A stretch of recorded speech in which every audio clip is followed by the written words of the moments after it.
Hello, कैसी हो आप सब। मेरा नाम है कनिका। कहानी सुनाती लव, मॉरल, इमोशनल, इरोटिक।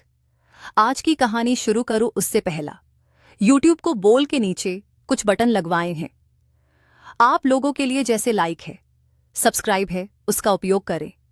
अपने सुझाव दे, कमेंट करें। डिसलाइक का बटन गलती से लग गया, हाय, उसे ना दबाए, पाप पड़ेगा।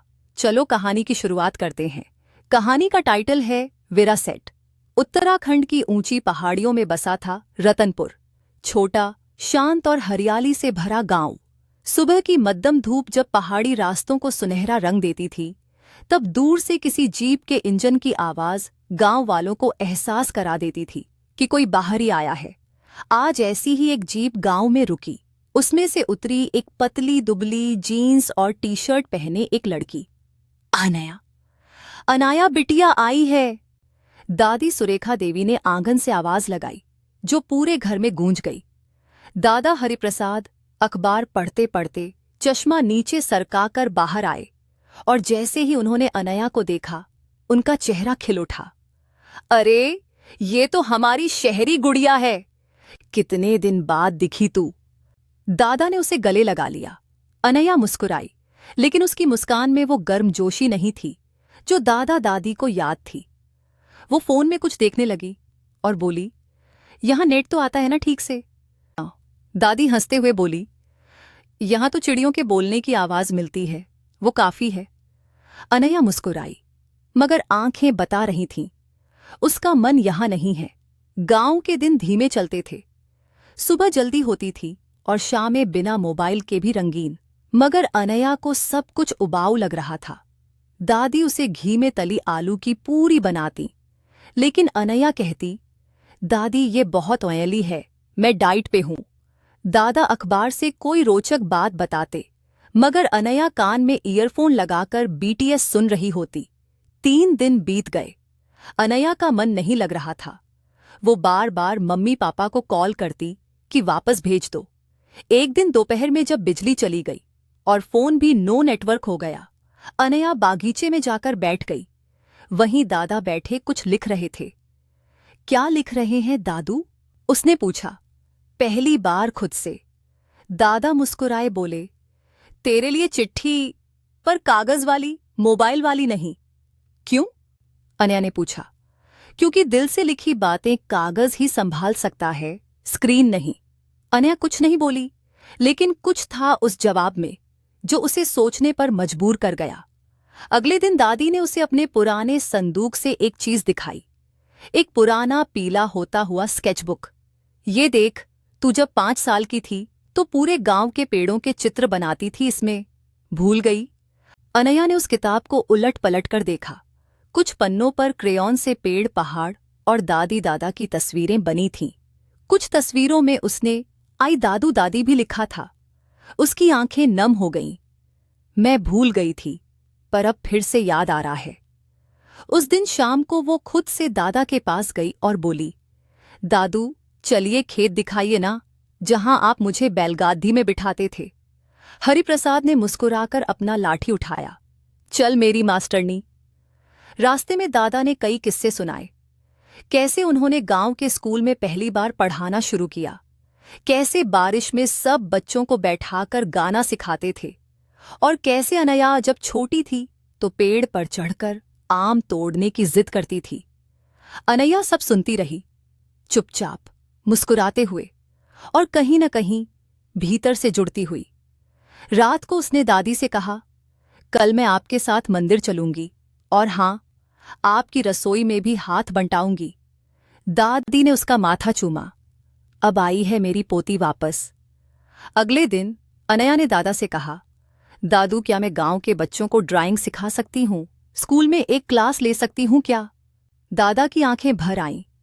ये वही पोती थी जो 3 दिन पहले गांव छोड़ने को कह रही थी। अब कह रही है, मैं कुछ करना चाहती हूँ। गांव में चौथा दिन था और अनया अब पहले जैसी नहीं रही थी। वो अब हर सुबह जल्दी उठकर दादी की मदद करती, मंदिर जाती और बच्चों को बगीचे में ड्राइंग सिखाने का प्लान भी बना रही थी। उसी दिन दोपहर में दादा ने कहा, आज तेरे नाना के पुराने शिष्य आए थे, प्रकाश, अब यहीं गांव के स्कूल में पढ़ाते हैं। बहुत अच्छा लड़का है, तुझे मिलवाऊं क्या? अनया ने सिर हिलाया। हाँ, क्यों नहीं, आपसे जो भी जुड़ा हो उससे मिलना अच्छा ही लगेगा। शाम को दादा अनया को लेकर गांव के सरकारी स्कूल गए। वहां एक लंबा सादा सा लड़का उनके सामने खड़ा था। प्रकाश, उम्र करीब 20-21 साल, आंखों में शराफत और चेहरे पर आत्मविश्वास। नमस्ते अंकल। नमस्ते दादाजी। प्रकाश ने झुककर पैर छुए। दादा ने मुस्कुराते हुए कहा, ये मेरी पोती है अनया, गर्मी की छुट्टियों में आई है, ड्राइंग सिखाना चाहती है बच्चों को। प्रकाश ने हल्की मुस्कान के साथ हाथ जोड़े। बहुत अच्छा लगेगा, बच्चे बहुत उत्साहित होंगे। फिर वो अनया की ओर देखता है और कहता है, आपका आना इस स्कूल के लिए वरदान है। शहर की सोच और गांव के बच्चों का मेल होना चाहिए।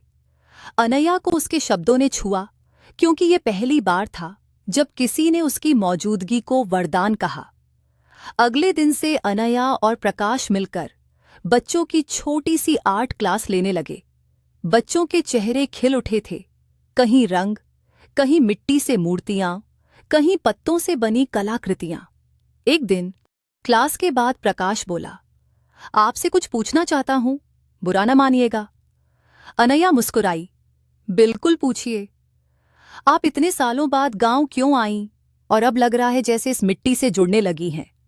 अनया कुछ पल चुप रही, फिर बोली, शायद मैं भी नहीं जानती थी कि मुझे क्या चाहिए, पर दादी दादू के साथ रहकर समझ आया कि अपनापन क्या होता है। शायद भाग रही थी, खुद से, अपने बचपन से, अपनों से। प्रकाश ने धीरे से कहा, कभी कभी भागते भागते हम वहीं लौट आते हैं जहां से चले थे, लेकिन तब हम बदल चुके होते हैं। इस बातचीत ने अनया को भीतर तक हिला दिया। इसी दौरान एक और पात्र की एंट्री होती है, मंजरी, जो अनया की बचपन की सहेली थी। अब वही स्कूल में छोटी क्लर्क है। एक दिन अनया को मंदिर के बाहर मंजरी मिली। दोनों पहले तो पहचान नहीं पाए, फिर जैसे ही मंजरी ने कहा, तू वही है ना जो झील में कूदकर मछली पकड़ना चाहती थी? अनया जोर से हंसी। हाँ, और तू वही जो मुझे डराकर कहती थी कि जलपरी खा जाएगी। दोनों हंसते हंसते गले लग गए। मंजरी ने कहा, तेरे बिना स्कूल बहुत सूना हो गया था, तू अब की बार फिर से रंग भरने आई है ना? अनया ने मंजरी के कंधे पर हाथ रखा। हाँ, और इस बार मैं कुछ अधूरा छोड़कर नहीं जाऊंगी। शाम को दादी ने अनया को चुपचाप खिड़की से बाहर देखता पाया। क्या सोच रही है मेरी गुड़िया? दादी ने पूछ लिया। दादी, एक बात बताओ, आप और दादू ने कभी कुछ अधूरा छोड़ा था इस गांव में? दादी थोड़ी देर चुप रहीं, फिर धीमे से बोलीं, तेरे दादू का सपना था एक लाइब्रेरी बनवाना गांव में, किताबों की दुनिया सबके लिए खोलना, लेकिन तब पैसे नहीं थे और फिर जिंदगी की जरूरतें ज्यादा हो गईं। सपना वहीं दब गया।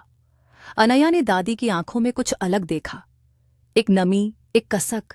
उस रात अनया ने अपनी डायरी में लिखा, अगर इस बार कुछ छोड़कर गई तो खुद से कभी नजर नहीं मिला पाऊंगी। गांव के दिन अब अनया के जीवन का हिस्सा बन गए थे। हर सुबह सूरज की किरणें जैसे उसे नए अनुभव के लिए आमंत्रित करतीं। स्कूल, मंदिर, दादी दादू की बातें और प्रकाश, उसका और प्रकाश का रिश्ता अब दोस्ती से कुछ आगे बढ़ चुका था, कम से कम अनया के दिल में। एक दिन स्कूल के बाद जब सब बच्चे जा चुके थे, अनया और प्रकाश वहीं पेड़ की छांव में बैठे थे। प्रकाश मिट्टी की किसी कला पर काम कर रहा था और अनया उसे देख रही थी। तुम शहर वापस सके जाओगी ना कुछ दिनों में? प्रकाश ने बिना उसकी ओर देखे पूछा। अनया थोड़ी देर चुप रही, फिर बोली, शायद हाँ, स्कूल शुरू हो जाएगा, पर मन यहीं अटका है कहीं। प्रकाश हल्की सी मुस्कान के साथ बोला, मन जहां अटकता है वही असली ठिकाना होता है। ये शब्द उसके दिल की गहराई में कुछ छू गए। अनया ने महसूस किया, ये सिर्फ एक शिक्षक नहीं, कोई ऐसा है जो उसकी आत्मा को समझता है। कुछ देर की चुप्पी के बाद अनया ने धीरे से पूछा, क्या तुम कभी शहर जाना चाहोगे? प्रकाश ने उसकी आंखों में देखा। अगर कोई ऐसा हो जिसके साथ जाना हो तो हाँ। उनकी नजरें मिल गईं और पल भर के लिए वक्त थमसा गया, पर भावना जितनी सच्ची हो उतनी ही उलझी भी होती है। अगले दिन अनया स्कूल नहीं आई। वह दादी के कमरे में चुपचाप बैठी रही। दादी ने पूछा, क्या बात है? दादी, मुझे नहीं समझ आ रहा कि क्या सोचूं। प्रकाश से बात करना अच्छा लगता है, उसे देखना, उससे मिलना, पर ये जो हो रहा है, क्या ये ठीक है? तो दादी मुस्कुराईं। प्यार अगर मन में है तो ठीक या गलत का कोई पैमाना नहीं होता, पर हां, हर भाव का एक समय होता है और हर रिश्ते की एक जमीन। अनया की आंखें नम हो गईं। मैं डरती हूं दादी, कहीं ये सब सपना बनकर न रह जाए। दादी ने उसका हाथ पकड़ा। अगर तुम अपने डर को समझोगी तो वो तुम्हारे रास्ते में नहीं आएगा। कुछ दिनों तक अनया ने प्रकाश से थोड़ी दूरी बना ली।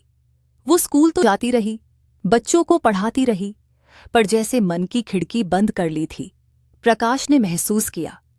और एक दिन जब वो अकेले स्कूल की लाइब्रेरी की टूटी खिड़की ठीक कर रहा था, अनया पास आई। सॉरी, मैंने बात करना कम कर दिया तुमसे, पर ये सब मेरे लिए नया है। प्रकाश बोला, मैं समझता हूं, शहर की लड़की और गांव का लड़का, ये कहानी कागज पर जितनी आसान लगती है, असल जिंदगी में उतनी नहीं होती। अनया ने हल्के स्वर में कहा, लेकिन तुम कागज जैसे ही हो, सादा साफ सच। ये पहला खुला इजहार था। प्रकाश ने सिर झुकाकर कहा, मैं तुम्हारे मन की उलझन को समझता हूं अनया, पर मैं यहां का हूं और तुम्हारी दुनिया वहां की है जहां सपनों के लिए उड़ान होती है। अनया ने जवाब दिया, पर उड़ान तभी पूरी होती है जब कोई जमीन पर इंतजार कर रहा हो। दोनों कुछ पल चुप रहे और फिर धीरे से, पहली बार, एक हल्की सी मुस्कान दोनों के बीच सुकून बनकर बैठ गई। शाम को अनया जब लौट रही थी तो दादी ने देखा, उसकी आंखें चमक रही थीं। कुछ कहे बिना भी सब कह चुकी थीं। क्या वो तुम्हारे साथ चल पाएगा? दादी ने पूछा। अनया बोली, शायद नहीं, पर मैं यहीं ठहर जाऊं तो? दादी ने सिर सहलाया। फैसले समय के साथ पके फल जैसे होते हैं, अगर जल्दी तोड़ो तो कसैले होते हैं। वह सुबह कुछ अलग थी। हवाओं में एक अजीब सी बेचैनी थी, जैसे कोई निर्णय आसमान से उतरने वाला हो। अनया जब स्कूल पहुंची तो माहौल थोड़ा बदला बदला सा था। बच्चों में फुसफुसाहट थी और मंजरी ने आते ही कहा, तूने सुना? प्रकाश सर ने ट्रांसफर के लिए आवेदन दिया है। अनया का दिल धक से रह गया। क्या? उसने लगभग फुसफुसाते हुए पूछा। हाँ, कल शाम ही, कहते हैं। नैनीताल के एक बड़े स्कूल से ऑफर आया है, लेकिन असली वजह क्या है ये कोई नहीं जानता। अनया का मन सुन्न हो गया। वो सीधे लाइब्रेरी की तरफ भागी, जहां आजकल प्रकाश अक्सर बैठता था, और वहीं वो उसे मिल भी गया, पुरानी किताबों को पैक करते हुए। ये सब क्या है प्रकाश? उसकी आवाज में कंपी थी।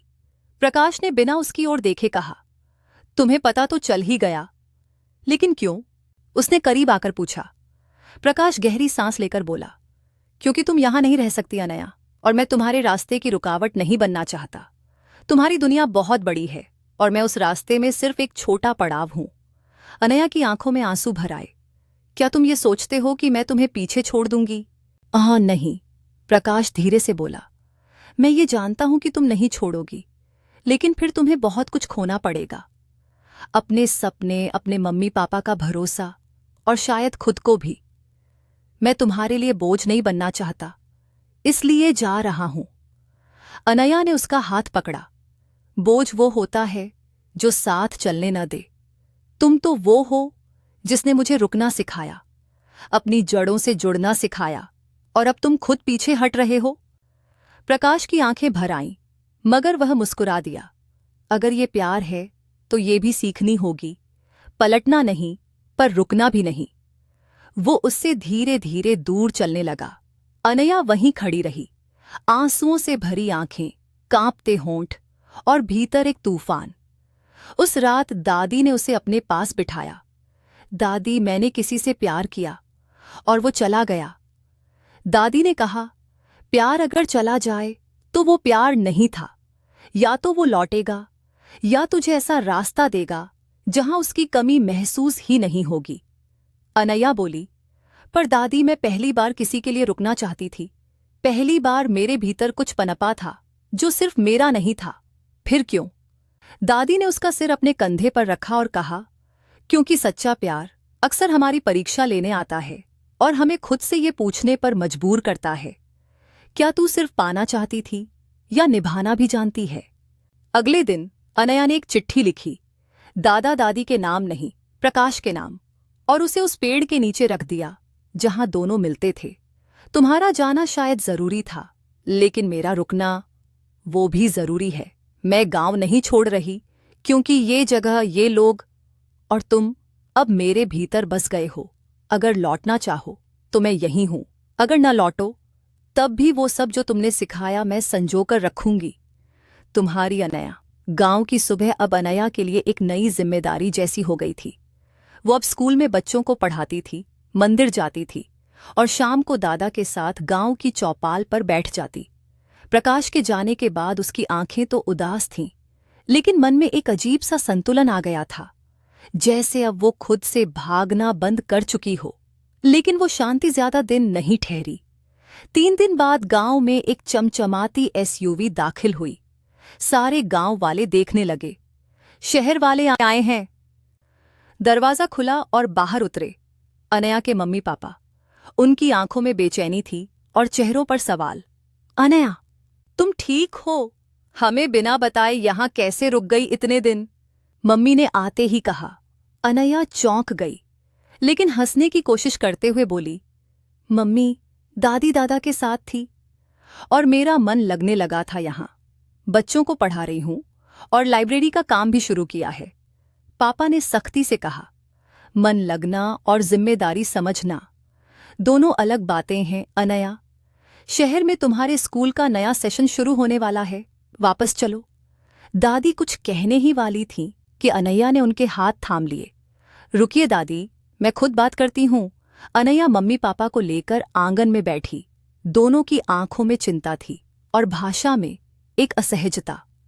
हमें गांव वालों से सुनना पड़ा कि तुम यहां किसी लड़के से मिलती थीं और वो अब कहीं ट्रांसफर हो गया है। यह सब क्या है? अनया की सांस थम सी गई। प्रकाश सर एक अच्छे इंसान हैं और हां, मैं उनसे जुड़ गई थी, लेकिन उन्होंने ही मुझे ये समझाया कि प्यार में बलिदान भी जरूरी होता है। वो गए ताकि मैं कुछ बड़ा कर सकूं, खुद के लिए। मां की आंखों में थोड़ी नमी थी, पर आवाज में अब भी डर। लेकिन लोग क्या कहेंगे? तुम्हारा करियर, तुम्हारा भविष्य। अनया का स्वर शांत लेकिन दृढ़ था। मां, आप ही तो सिखाती थीं कि आत्मनिर्भर बनो, तो अब जब मैं अपने दिल और कर्म से कुछ अच्छा कर रही हूं तो डर क्यों? क्या हमारे सपने सिर्फ उन्हीं रास्तों से पूरे होते हैं जो समाज दिखाता है या जो हमारे मन दिखाते हैं? पापा कुछ देर चुप रहे, फिर बोले, तुम्हारी दादी दादा ने तुम्हें समझदारी दी है, पर अब तय करो, अगर यहीं रुकना है तो पूरे जिम्मेदारी से, वरना वापस चलो। रात को अनया खिड़की से बाहर चांद देख रही थी। दादी चुपचाप उसके पास आकर बैठ गईं। क्या सोच रही है मेरी चांदनी? दादी ने पूछा। ये कि क्या मैं सच में कुछ बड़ा कर रही हूं या बस अपनी जिद में हूं? अनया ने धीरे से पूछा। दादी ने उसकी पीठ सहलाते हुए कहा, जिद वही अच्छी होती है जो किसी को टूटने से बचाए। अगर तेरी जिद तेरे सपनों को आकार दे रही है तो तू सही है, लेकिन अगर ये तेरे अपनों से तकरार बन जाए तो सोच लेना। अनया की आंखें भर आईं। दादी, मैं कुछ अधूरा छोड़कर नहीं जाना चाहती। अगली सुबह अनया ने माँ पापा को एक चिट्ठी दी। उसमें लिखा था, आपने मुझे उड़ना सिखाया था, अब पंख फैलाने का समय आया है। मैं डरती हूं लेकिन भागूंगी नहीं। गांव की ये जमीन सिर्फ मिट्टी नहीं, मेरी पहचान बन रही है। मैं यहीं रहूंगी, कुछ बनाने के लिए, कुछ लौटाने के लिए, और शायद किसी दिन अपने प्यार को फिर से पाने के लिए भी। आपकी बेटी अनया। मां ने चुपचाप चिट्ठी पढ़ी और पहली बार अपनी बेटी को एक औरत की तरह देखा, निर्णयशील, संवेदनशील और सच्ची। गांव में सुबह अब पहले जैसी नहीं रही थी। अब छोटे बच्चों की टहटहाती को औलियां, स्कूल जाते हुए रास्ते में रुककर अनया दीदी को हाथ हिलाते हुए पास बुला लेती। छोटे हाथों में कलर पेंसिलें होती, आंखों में जिज्ञासा। अनया ने धीरे धीरे स्कूल के एक पुराने कमरे को सजाना शुरू कर दिया था, जो अब ज्ञान गंगा पुस्तकालय कहलाने वाला था। दादी दादू ने अपनी जमा पूंजी से कुछ किताबें मंगवाई थीं।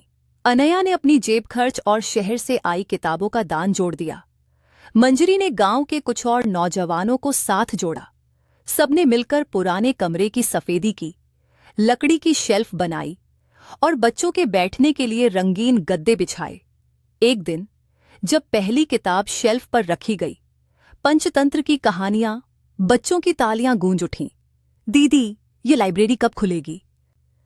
हमें भी पढ़ना है वो किताब जिसमें परियों की कहानियां हैं, और वो भी जिसमें वैज्ञानिक बनते हैं। अनया ने मुस्कुराकर कहा, कल सुबह 10 बजे हम सब मिलकर इसका उद्घाटन करेंगे। कोई रिबन नहीं होगा, सिर्फ मिलकर पहला पन्ना पलटेंगे। अगले दिन सारा गांव इकट्ठा हुआ। दादाजी ने सबसे पहले बच्चों से कहा, ये लाइब्रेरी सिर्फ किताबों की अलमारी नहीं है, ये वो खिड़की है जिससे तुम दुनिया देख सकते हो। और ये खिड़की खोली है मेरी पोती ने, जिसने हमें फिर से जीना सिखाया है। हर तरफ तालियां बज उठीं।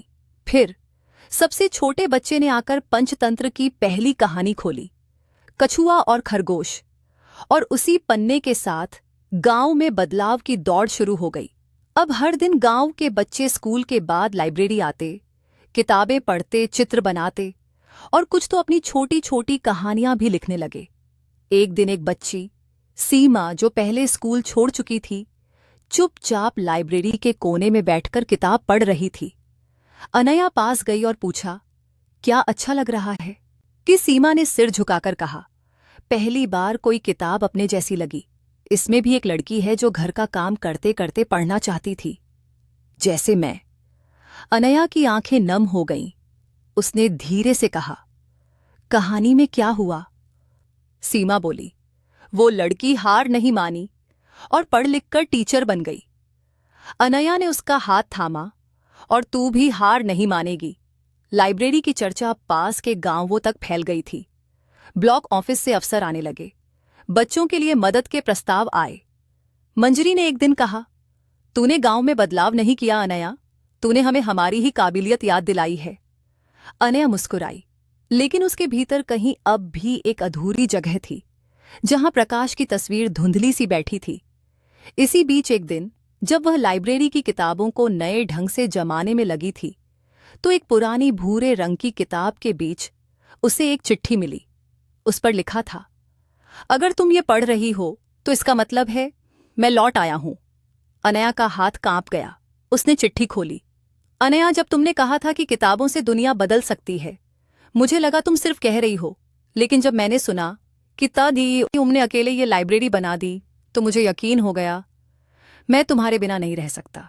और अगर तुम्हें लगे कि मेरी जगह अब भी इस कहानी में है, तो मैं दरवाजे पर खड़ा हूं।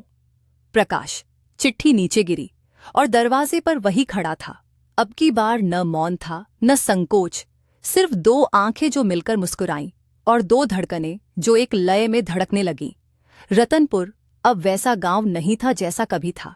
कभी टूटी पगडंडियों और चुपचाप बहती नदियों वाला यह गांव अब सुबह होते ही बच्चों की खिलखिलाहट, पढ़ने की आवाजें और घंटी की टनटन से गूंजता था। किसी पेड़ के नीचे बच्चों का समूह किताबों में डूबा होता। किसी घर के आंगन में किशोरियां डिजिटल टैबलेट पर डिजाइन बनाती मिलती। और गांव के केंद्र में खड़ा था ज्ञानदीप शिक्षा केंद्र और पुस्तकालय, जिसकी नींव कभी अनया और प्रकाश ने एक कमरे से रखी थी। अब यह पूरा एक मंजिला भवन था, जिस समय डिजिटल क्लासरूम, महिला प्रशिक्षण केंद्र, बच्चों की लाइब्रेरी और गांव के बुजुर्गों के लिए कथा कोना भी था। अब अनया कौन थी? अब उसे गांव वाले अनया दीदी नहीं, बल्कि डायरेक्टर मैम कहते थे।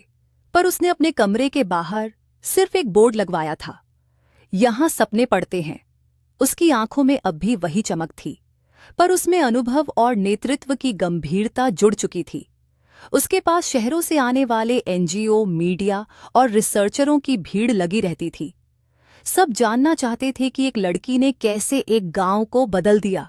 और प्रकाश, अब वो गांव स्कूल का प्रिंसिपल था, लेकिन उससे भी पहले वो अब अनया का जीवन साथी था। जी हां, 2 साल पहले दोनों की सादी सी लेकिन सच्ची शादी हुई थी, गांव के मंदिर में, बिना तामझाम के, सिर्फ दादी दादा, मंजरी और गांव वालों की उपस्थिति में। शादी के बाद दोनों ने निर्णय लिया कि वे गांव को नहीं छोड़ेंगे, बल्कि गांव को शहर के बराबर लाकर दिखाएंगे। और दादाजी अब भी हर सुबह स्कूल के मैदान में बैठकर बच्चों को कहानियां सुनाते थे, और दादी अब महिला विकास समूह की अध्यक्ष थीं। गांव की महिलाएं अब अपना पैसा खुद कमाने लगी थीं, सब्जी मंडियों, दस्तकारी और सिलाई से। मंजरी अब वो स्कूल की प्रमुख शिक्षिका थी और गांव की पंचायत की सदस्य भी। महिलाओं की आवाज गई ठास और बदलाव। गांव के बच्चों ने राज्य स्तरीय प्रतियोगिताओं में जीत दर्ज की थी। गांव की पहली लड़की सीमा अब एक प्रशिक्षित शिक्षक बनने जा रही थी। वही बच्ची जिसने कहानी वाली किताब पढ़कर टीचर बनने का सपना देखा था। लड़कियां अब स्कूल से कॉलेज तक जा रही थीं, और सबसे सुंदर दृश्य होता था जब शाम को बुजुर्ग कथा कोना में बैठकर बच्चों को कहानी सुनाते और बच्चे उन्हें मोबाइल पर उनका वीडियो रिकॉर्ड करके यूट्यूब पर डालते। एक विशेष दिन, 5 साल बाद एक दिन, गांव में राज्य शिक्षा मंत्री का दौरा हुआ। उन्होंने पूछा, आपने ये सब किया कैसे अनया जी? अनया मुस्कुराई, फिर कहा, मैंने कुछ नहीं किया, बस दादी दादा की कहानियां, बच्चों की आंखों का उजाला और एक साथी का विश्वास, इन तीनों को साथ लेकर चलती रही और रास्ता बनता गया। अंत या एक नई शुरुआत। शाम को जब अनया और प्रकाश अपने घर की छत पर बैठे थे, तब नीचे से सीमा बच्चों को पढ़ा रही थी। प्रकाश ने अनया की ओर देखा। 5 साल पहले तुमने कहा था तुम कुछ अधूरा छोड़कर नहीं जाओगी, लगता है सब पूरा हो गया। अनया ने आसमान की ओर देखा, फिर मुस्कुराकर बोली, नहीं, अब असली काम शुरू हुआ है। तो कैसी लगी आज की कहानी? आप अपने सुझाव कमेंट बॉक्स में दे सकते हैं, जिससे हम चैनल को बेहतर बना सकें। तब तक हमारे साथ जुड़े रहिए। धन्यवाद।